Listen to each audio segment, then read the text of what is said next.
Hi all of you. Welcome back to another video. Thank you so much. నా videos మీకు నచ్చుతున్నాయని నేను అనుకుంటున్నాను. Thank you so much. చాలామంది encourage చేస్తున్నారు నన్ను సబ్స్క్రైబ్ చేసుకొని. అలాగే వీడియోస్ చాలామంది చూస్తున్నారు, లైక్ చేస్తున్నారు. థ్యాంక్ యూ సో మచ్ అండి ప్రతి ఒక్కరికి. ఇలాగే నన్ను ఎంకరేజ్ చేస్తూ ఉంటే నేను ఇలాంటి ఎన్నో వీడియోస్ చేస్తూ ఉంటాను మీకోసం. అండ్ ఇప్పుడు వచ్చేసి మనము ఇంట్లో ఉండే రైస్ తోటే వెజిటేబుల్ బిర్యానీ ఎలా చేసుకోవాలో చూపిస్తున్నాను. అందరికీ తెలిసిందే. బట్ ఏదో కొత్తగా చేస్తున్నా అని కాదు. ఏదో కొంతమందికి యూజ్ అవుతుందేమో అన్నట్టుగా చేస్తున్నాను అంతే. అందరూ ఇలాగే చేసుకుంటారా?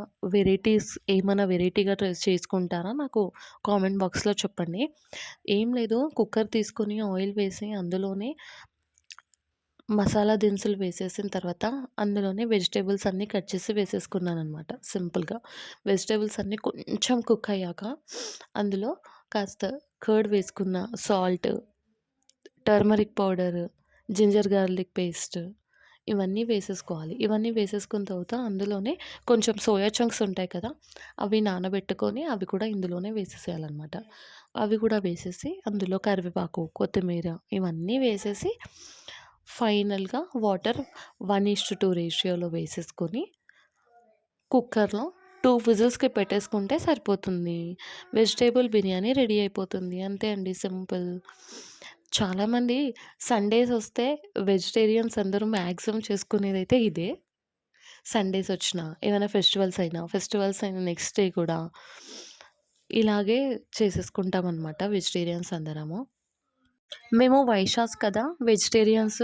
సో, మాకు బిర్యానీ అనంటే స్పెషల్ బిర్యానీ అంటే ఇదే వెజిటబుల్ బిర్యానీ అండి. ఇంట్లో చేసుకుంటాం కదా వెజిటబుల్ బిర్యానీ. అదే మాకు స్పెషల్. నా చైల్డ్‌హుడ్‌లో అయితే సండే బిర్యానీ అంటే ఇదే ఉండేది. మీరు కూడా వీడియోలో చూపిస్తున్న విధంగానే చేసుకుంటారా? లేదు అంటే నార్మల్‌గా ఫస్ట్ రైస్ కుక్ చేసుకొని, వెజిటబుల్స్ అన్నీ కుక్ చేసి, ఆ రైస్ ఇందులో కలిపేసుకొని అలా చేసేసుకుంటారా? నాకు కామెంట్ చేయండి. ఫైనల్‌గా టేస్ట్ మాత్రం అద్దిరిపోయింది. చాలా బాగా వచ్చింది. అసలు నేను ఎలా వస్తుందో అనుకున్నాను. బట్ చాలా బా వచ్చింది. పర్లేదు, తినొచ్చు. ఎప్పుడైనా మనము కుక్కర్‌లో చేసిన రైస్ అవ్వగానే తినడం కంటే, అయిన తర్వాత ఒక 10 మినిట్స్, ఒక 15 మినిట్స్ గ్యాప్ ఇచ్చి తిన్నామనుకో రైస్ బాగా అవుతుంది. విజిల్ ఊడిన వెనకాలనే ఓపెన్ చేసి కలిపేస్తే కొంచెం మెత్తగా అనిపిస్తుంది. నెక్స్ట్ అయితే మనం బిర్యానీ కోసం రైతా ప్రిపేర్ చేసుకుంటున్నాము.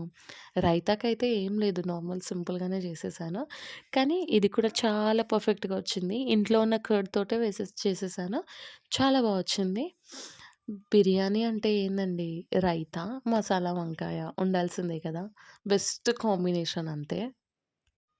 కొంచెం తినగానే టమ్మీ ఫుల్ అయిపోతుంది. ఇంకా తినాలి అని అనిపిస్తుంది. తినాలి అని అనిపించినా టమ్మీ ఫుల్ అయిపోతుంది కాబట్టి తినలేం. ఏం చేస్తాం? ఓకే. బాయ్. బాయ్.